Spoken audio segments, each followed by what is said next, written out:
Welcome to the Drama Teacher Podcast, brought to you by Theatrefolk, the Drama Teacher Resource Company. I'm Lindsay Price. Hello. I hope you're well. Thanks for listening.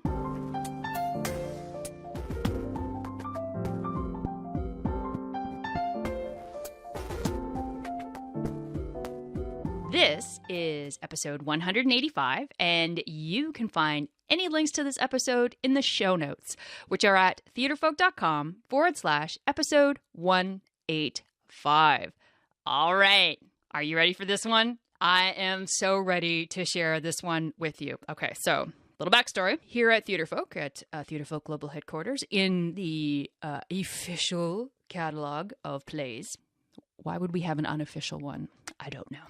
But in our catalog of plays, we have a play called Anonymous, which we've had for a number of years. And the play is about anonymity. And to that end, the playwright decided that they wanted to be anonymous too. So it's the play Anonymous by Anonymous.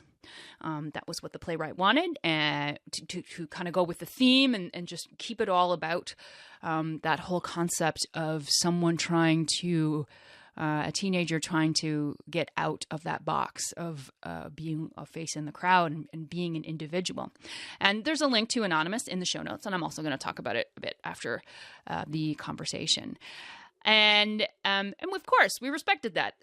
There's no problem with that whatsoever. Well, this year, a student decided he really wanted to do this play. His teacher didn't want to do it though.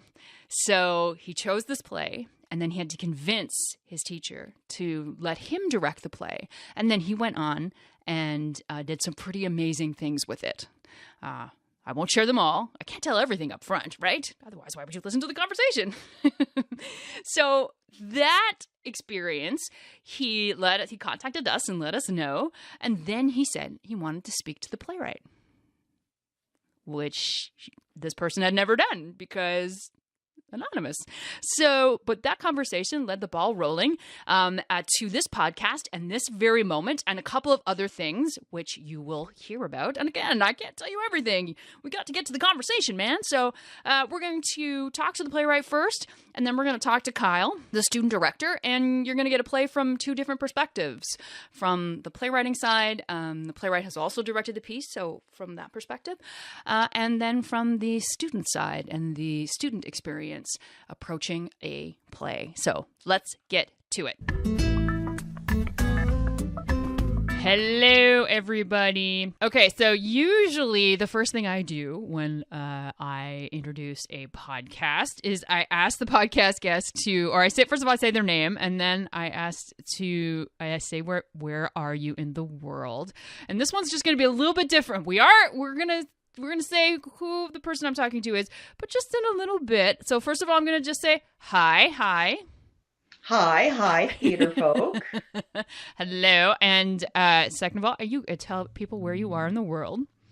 I am in North Bay, Ontario, Canada. Yes, Canada rocks. Canada rocks. Do you guys still have a lot of snow? You must have snow. We do have quite a bit of snow, but it's also been a rainy kind of winter. Yeah. So it's a little bit of ice, a little bit of snow. It's truly Canadian this time of year. Yeah. Oh, there's nothing funner than riding on a road that has been rain and now is ice. Yeah, we've had, I think, in the last 2 weeks, something like 3 or 4 snow days. So a lot of people would probably be jealous of our situation at the moment. Well, not until I know what it is. It's that you have the snow days, and then it's when you have to make it up and the weather's nice. Absolutely, exactly. So we have a play in our catalog, and it is called Anonymous. And for the longest time, the playwright has requested that the name of the playwright remain anonymous. And of course, I am speaking to that playwright who is here on the podcast with me. And so the first thing I want to know before we get into about who you are and what you do, let's just start with this play Anonymous and why you wrote it and why was it important that you not be associated with it. Okay. So why did you write it? I know it's a Why big did one. I write it? Yeah. All right. So it was probably at a time when I thought I I felt like there were certain messages that um, a lot of teenagers felt, that a lot of teenagers could relate to, um, that everybody kind of had a story, as we all do, but that there were some sort of similarities amongst teenagers that, often feel alone and feel um, isolated within their own sort of selves. And then, at some point they build that support group, they build those close friend bonds, and realize, that they're not alone, that we all have our stories, that it's just a matter of time to find those people who we feel comfortable to share it with. And so that was kind of the main driving force, that I sort of had some of those kind of things batting around in my head a lot. And so then connecting to that, why because I know that when you directed it, first of all, that you didn't associate your name with it then either. And just why did you think that it was important that the playwright remain anonymous at that time? Well, and it's interesting, I chose partly because in the script itself, none of the characters have names. We used pronouns for everyone. So the main characters are me and you and her and she, and that, the group of all those other characters were them. And sometimes that's maybe how we all feel, that it's me versus them. But it just sort of made sense to talk about generalities, all of us as them. And so at the time, it made sense that I would stay anonymous. There's themes of anonymity throughout the play, so the title obviously came to be, and then it just made sense that I would keep names off of it, to remain anonymous, to keep that me, you, her, she, and then the script anonymous was written anonymously. um and it's it's sort of the complete package of it, right? It's like that it's just the focus, on the script rather than anywhere else, and the story that the script is trying to tell. Right. I mean, the main character is, as many of us can relate to, we have some way of expressing ourselves. So it might be through writing a play. It might be in the scripts, in the play's main character. She's a visual artist. She's able to paint and to draw and to express who she is through some sort of art form. But she goes through a long stretch of trying to figure out, does she want to share her art? It is an art that you can just keep to yourself. And to share it meant, giving up a little bit more of who she was. And obviously in the script itself, that builds some of the conflict of her story. But all of us can relate to having some sort of art form that we use maybe to express ourselves. And I think I was clearly using playwriting as my way of expressing, just like my character at the same time was using her visual art. So part two of this interview, this particular podcast has two parts where we're talking to the playwright, and then I'm also gonna talk to a student director of Anonymous, and who had a really amazing journey, but still spoiler, but hang on for that. But that he wanted to, after his experience with the play, he wanted to be put in touch with the playwright. And so you and I, we had a kind of conversation about whether or not that we would do that, which then led to a conversation about, well, is it time for this play to no longer be anonymous? And you decided yes. How come, and why did you decide that? Well, I mean, it's partly the message of the play. Here I am, expressing myself through some sort of piece of artwork, sharing it with other people. And I was doing that, but I really wasn't in some ways, I wasn't connected to it. I mean, I'm very connected to it, but I wasn't connected to it in that way that when you share a piece of art, especially theater, where you're having a collaborative kind of experience with your audience, you're having this obvious experience with, in this particular case, a student directed piece with, working with his peers. It feels like, if they're willing to kind of put themselves out there and to um, own who they are and their story, that maybe it's right for Anonymous to take off the mask, so to speak, to stop being so anonymous about it all. Well, then I'm going to call you by name. So I am now speaking to Alison Green. Hello, Alison. Hello, Lindsay. Hello. And Alison, please Yeah. tell everybody what you do for a living. So I now am a high school drama teacher in Northern Ontario. So I travel from North Bay down to my fantastic high school, Almagwin Highland Secondary School in South River. So we are far in the north. So yeah, I'm a high school drama teacher. I have, though, had a life before teaching. I was a theater designer, stage manager, and I dabbled in some playwriting. And how long have you been in education? It's been a while. Yeah, it's been almost 12 years now that I've been teaching. I moved up back home to up north. I grew up here, but I moved back north almost exactly when Anonymous was published, actually. So it's been almost 10 years of living back up here and being a full-time teacher.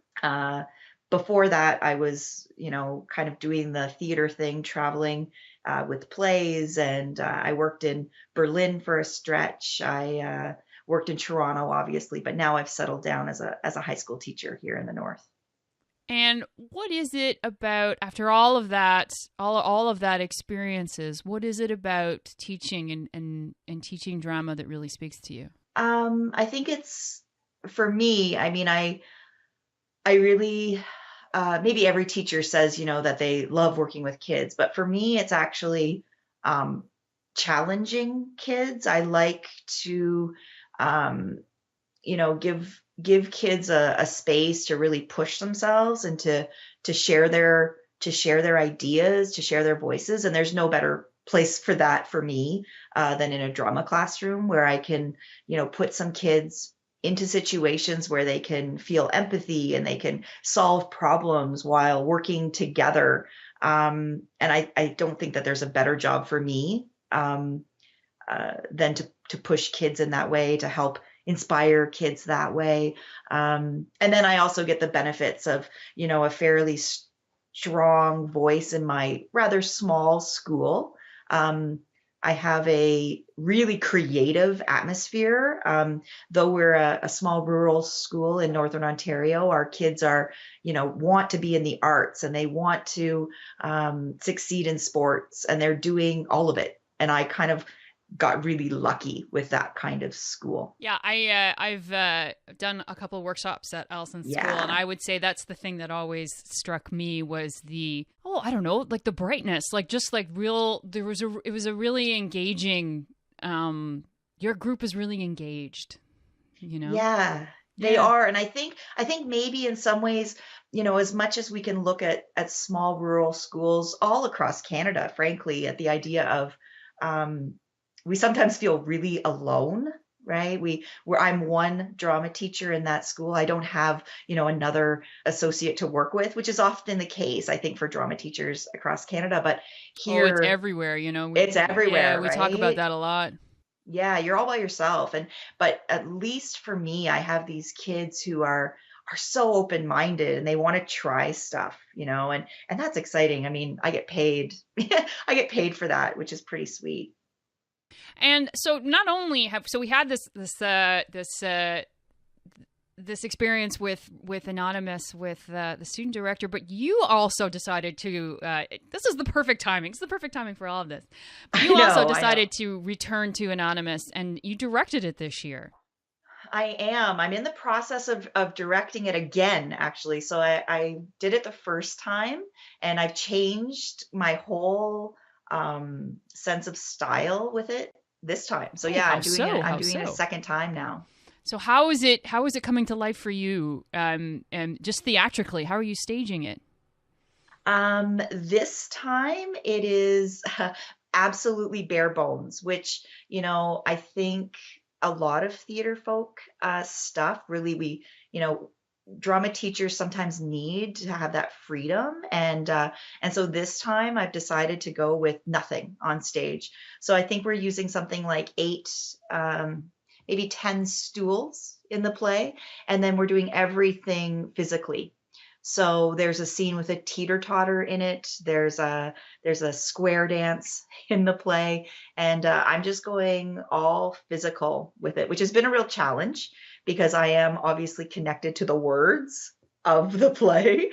And so to kind of accentuate all those words that mean so much to me, and these characters that I love, with all movement has been really refreshing. It gives me, in some ways, a proof that you don't need a whole lot. If you've got a pretty good story and you've got kids willing to take some chances, they'll try it, and they've been really excited about it. So just because this is something that comes up a lot, so we'll just do a teeny Yeah. tiny tangent, just because on the nature of getting students to explore physicality and how sometimes with teenagers that's a tough thing to do. So how are you encouraging your students to take those risks with physical action? I'm finding it really interesting. Over the last few years, I've focused a little bit more on physical movement. In fact, with some of my grade 9 and 10 classes, instead of starting with my voice unit or, I've been really focusing on a physical kind of team building. And I don't know if it's because kids in some ways are super connected while not being connected at all physically.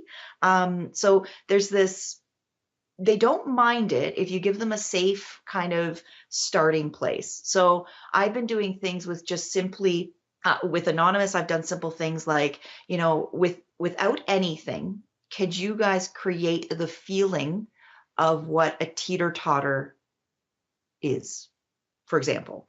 And then, I put them in a group of about 6 maybe, and it's amazing to watch them. They'll first start to be like, oh, okay, and they'll figure out what that shape might look like.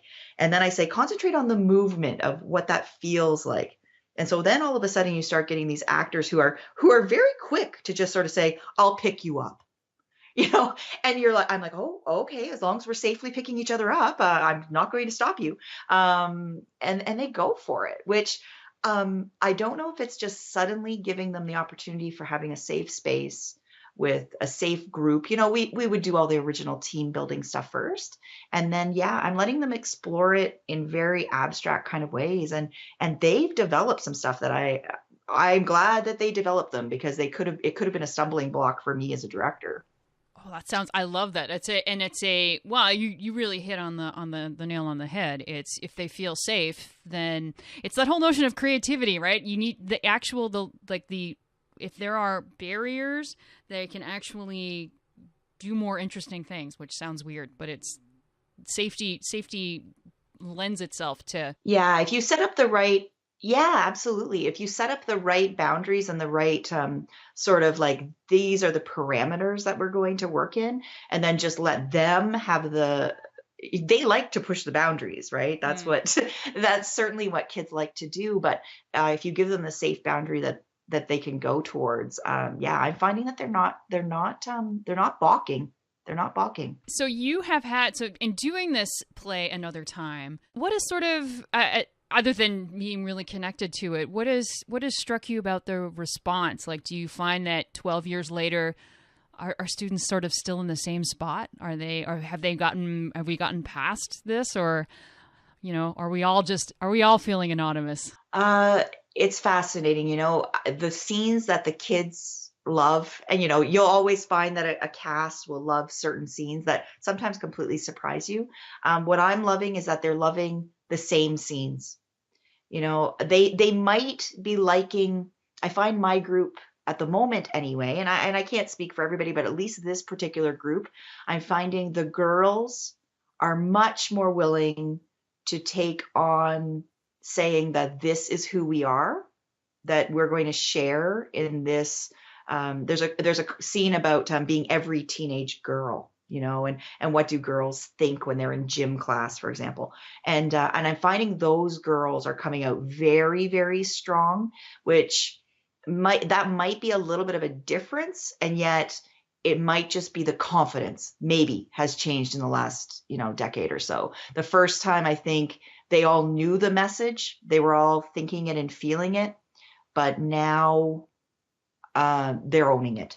They're owning it a lot more. They also seem to like the some of the more poetic pieces. I'm finding that they like to play around with words and poetry a little bit more this time, which might be, I don't know exactly what that's about. It might be more of a consciousness and just the experience of hearing and seeing more spoken word. Like they have more access to that maybe than, 10, 12 years ago. Yeah. Maybe, but the scenes that they love are still the scenes that they love. Every kid going into a gym class has certain feelings. Going into a guidance counselor appointment, liking a boy or a girl. I think those are universal. Well, it doesn't change either. No, because that's the question I get all the time is like, well, how can you write for high school? It's like, because I remember what it felt like, and that never changes. no, it really doesn't. It really doesn't. And I'm constantly saying, as a teacher, and I think all of us do this, I'm constantly saying, oh, I know I'm the old lady in the room, but this is how it was. And they go, oh yeah, miss, it's the same. It's the same.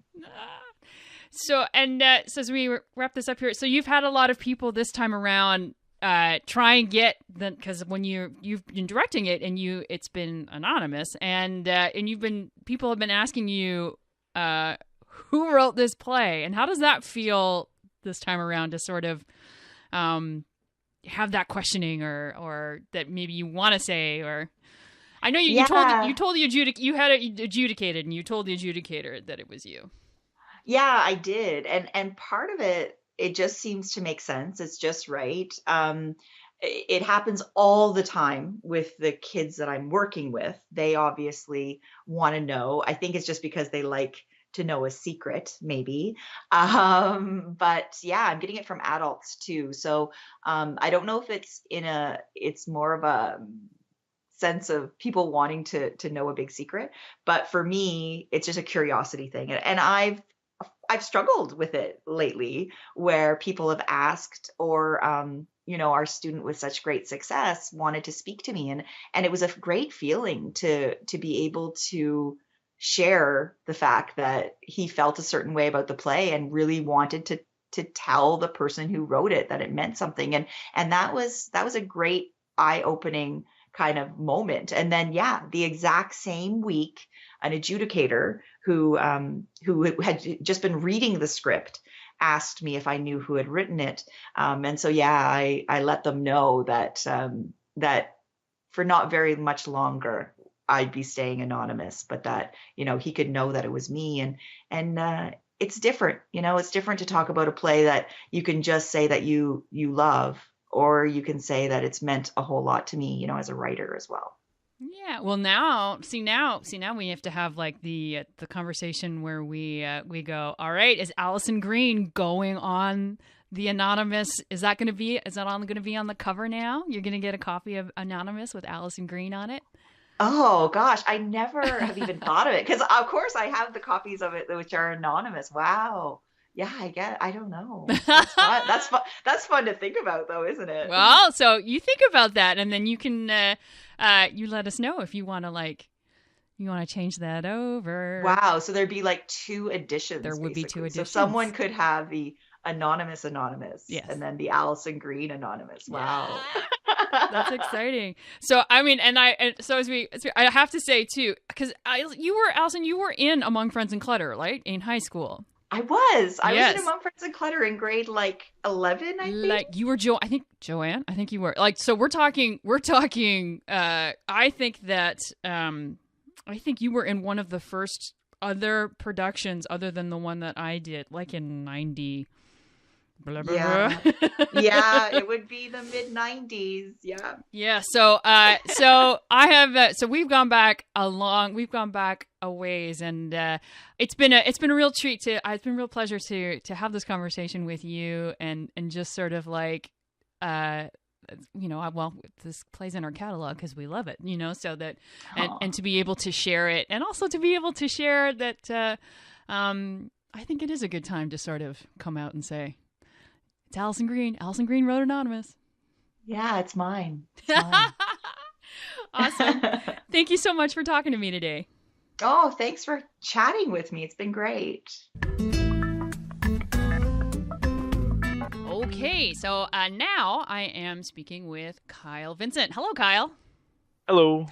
So tell everybody where in the world you are. I am from Paragould, Arkansas. Awesome. Nice. Okay, so we're talking about Anonymous. So first of all, you've had an amazing journey with this show, I think. Do you think so too? Oh, I would have to agree. Very cool. And because not only did you student direct this play, not only did you win state with your you won state with your play, and you also got a ton of scholarship money. I think that's wonderful. Yes, over $72,000. That's amazing. Are you going to? I saw it was for directing and set design. Is that what your intention is for college? I think I'm going to major in theater studies, so that'll kind of cover it all. Very cool. That's awesome. Okay, so let's go. So that's the end.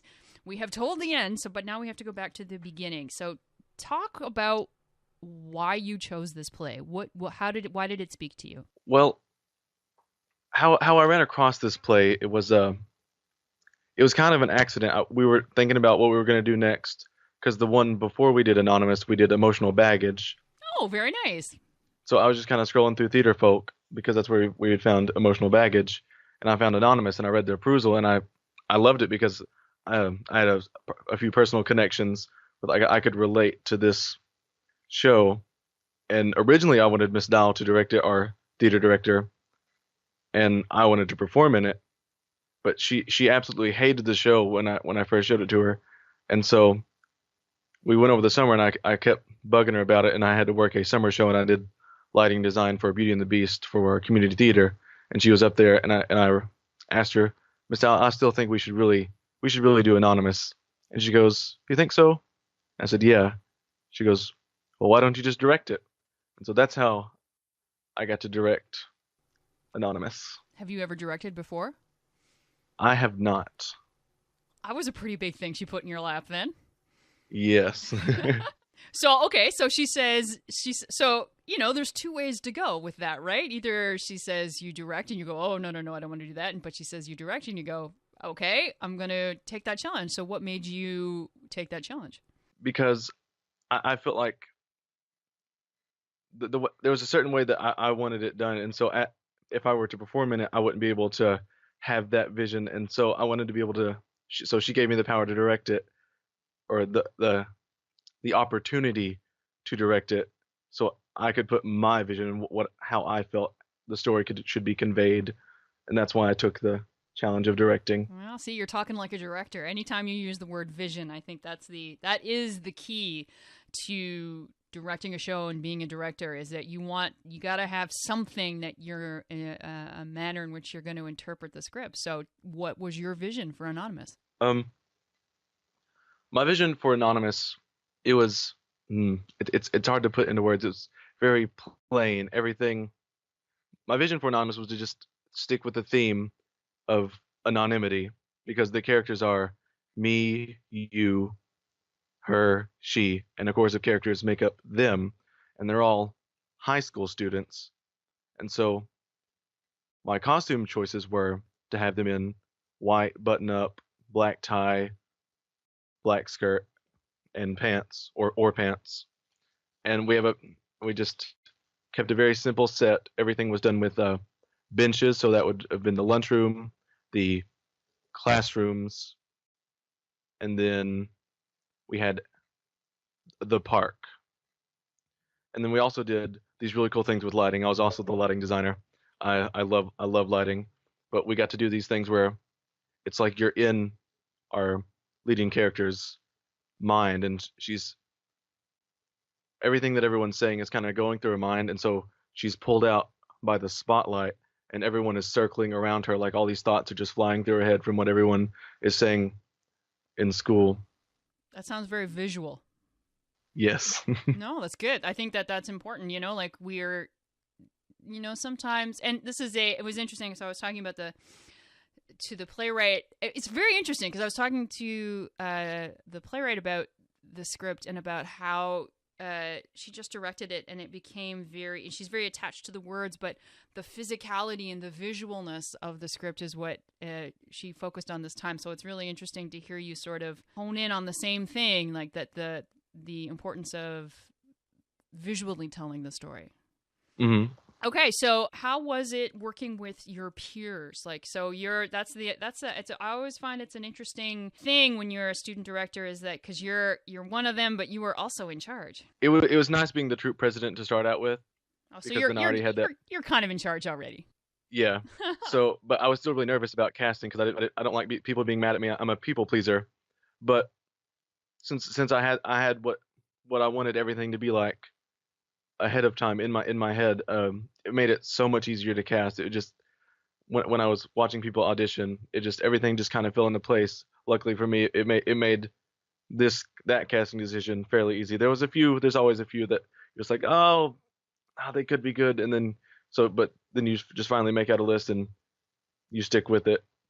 And I'm very happy with the choices I made in casting. But one of the most difficult things for me was keeping everybody's attention and getting everybody to rehearsals at the same time. That was one of my big pet peeves. Did you have a stage manager to kind of help wrangle them? No. See, there you go. There you go. For next time, it's like that's the stage manager's job, so that you can kind of kind of hang back a little bit. You make them do all the wrangling. That would be really nice. For sure. So I think that it's very clear that you had that vision. You know how you wanted, like the scenery to look, and the costumes to look, and the character and the actors to be. And sometimes things don't always work out with plan as you're moving through the rehearsal process. And how did you deal with that? Did anything come up where it didn't go the way that you had pictured or visioned in your head? Didn't go the way I pictured it in my head. Maybe it all went the way that you pictured it in your head. I was really pleased with how the show came out as a whole, but there were a few weird spots. That we had this classroom scene. We'd go back to where they were in kindergarten almost, and to show the passage of time, more dads would come up for Parent Day and talk about their careers, and so the main classroom would go off, and these dads would just walk into a spotlight. And one of our notes at state competition was "Spotlight Dads, why?" and so that kind of, so I think I'm gonna have to take them out. Well, because you always want to have, it's always got to be purposeful, right? Like whatever, Yes. and it's whether it's lighting or set or costume, or whatever, and as long as it's purposeful, then you can do whatever you want. Mm-hmm. I like that though. Spotlight Dads, why? So how long did you work on it? Oh, before prelims, we had about four or 5 weeks, I believe. No, I had about 6 weeks. Did you feel that was enough time? Oh, starting out, it felt like it was plenty of time. And then the day of prelims, we showed up at 6 o'clock at our school to run through it one more time because we finally had everyone there. And so that really, I was on edge. Well, because it's like, did you mean 6 o'clock in the morning or 6 o'clock at night, like right before your show? 6 o'clock in the morning. Oh man. Yes, this is the only time everybody can be together at 6 in the morning. Oh man.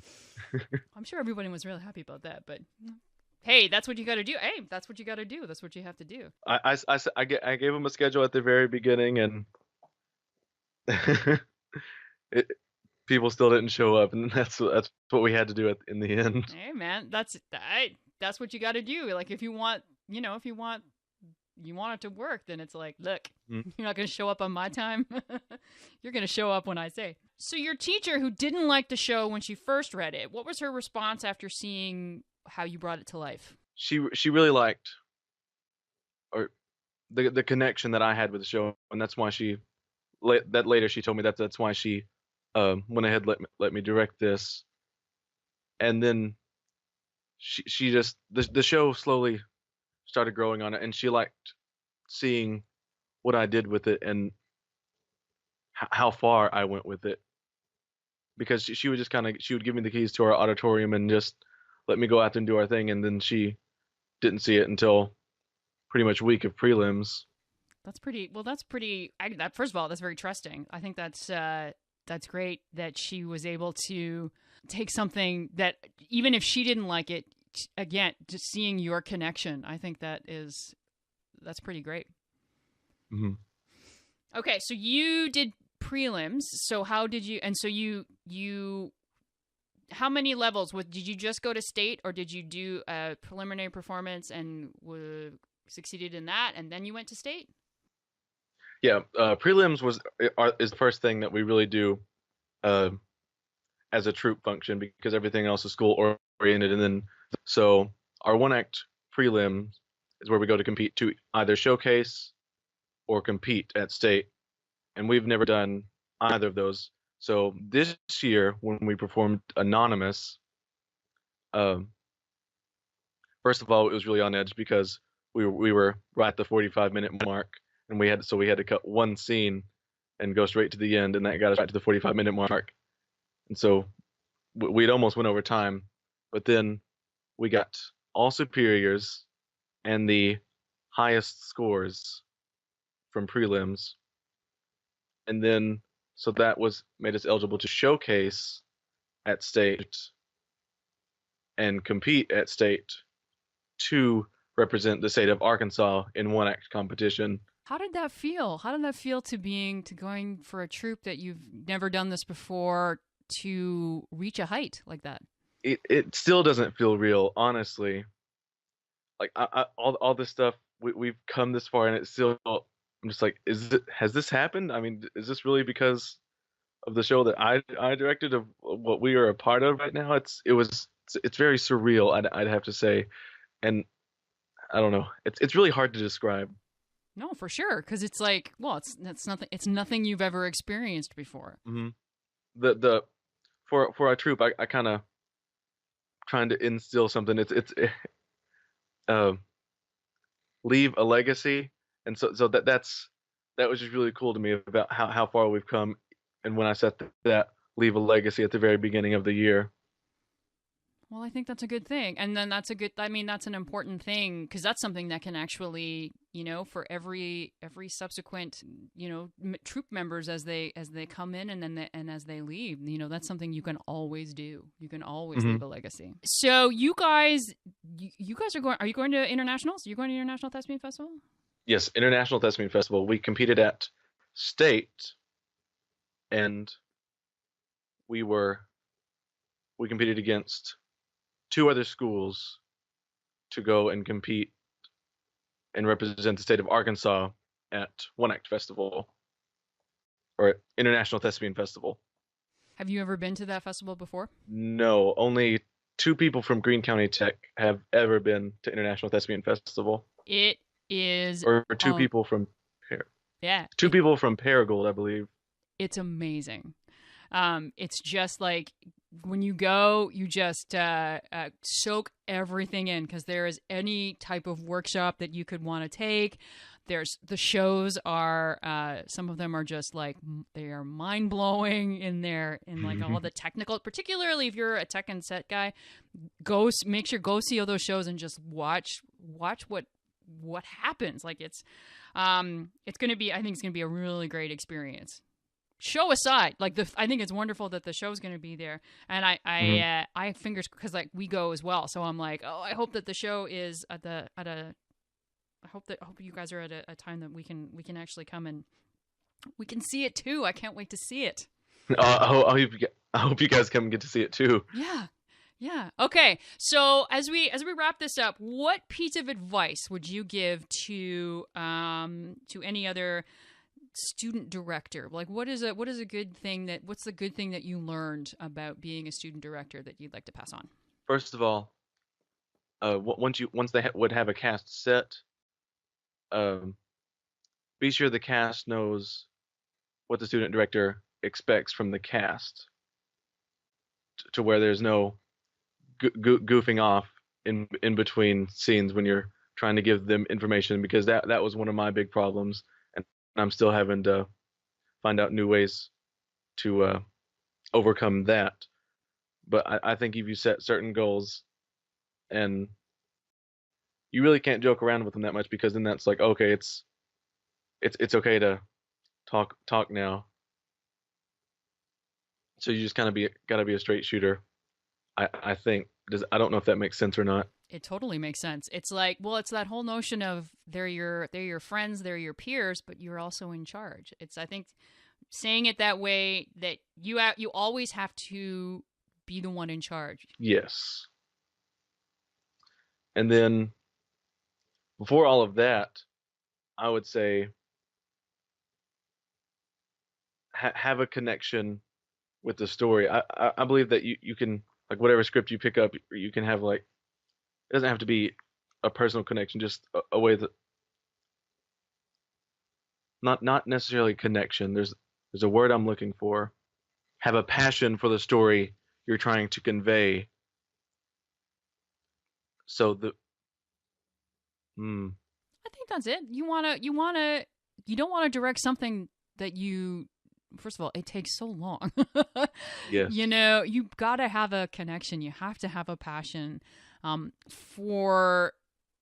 communicate something, right? Because it's all theater's is communicating to an audience. It's not just, you guys putting on a play in a room. You're putting on a play for an audience. So that means there's got to be something you passionately want to communicate, if that makes sense. Yes, yeah. Cool. Well, I got to say, Kyle, congratulations on this experience. I mean, it's what an amazing, end to your journey to have advocated for this play, and then to be able to see it through to the International Thespian Festival. I think that is amazing. And to be able to take this experience and to have gotten some scholarships to continue your journey. I think that's amazing. And I'm sure it's impossible to, it's hard to put into words. As you said, it's hard to all put this experience into words.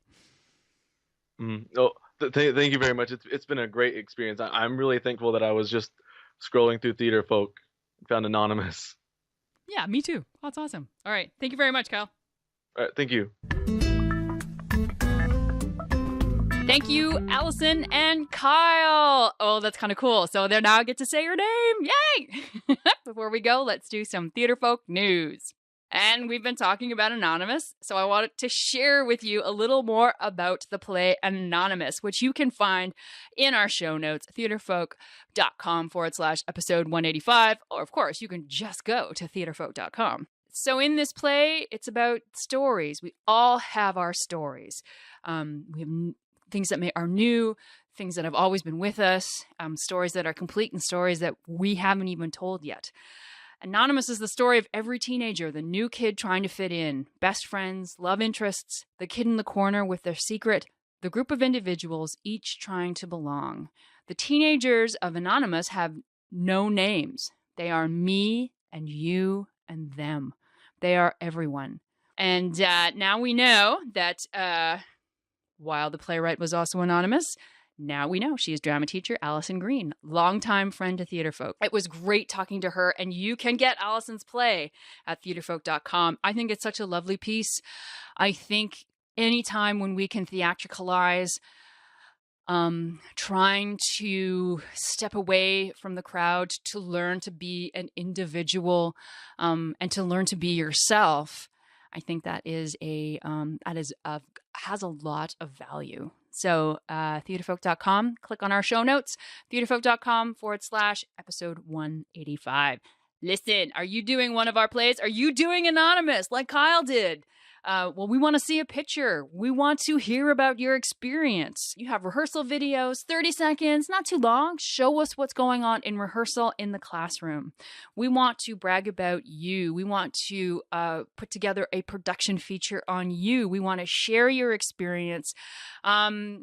Not only to let everyone know what an amazing job you are doing, but also how you approach a play is it's a lot of value to someone else who might pick up the play and want to do it as well. So all you need to do is send that info to us at tfolk@theatrefolk.com. Finally, where can you find this podcast? We post new episodes every second Tuesday at theatrefolk.com and in our Facebook page and Twitter. You can find us on youtube.com/theatrefolk and on the Stitcher app. You can also subscribe to the Drama Teacher Podcast on iTunes. And that's where we're going to end. Take care, my friends. Take care.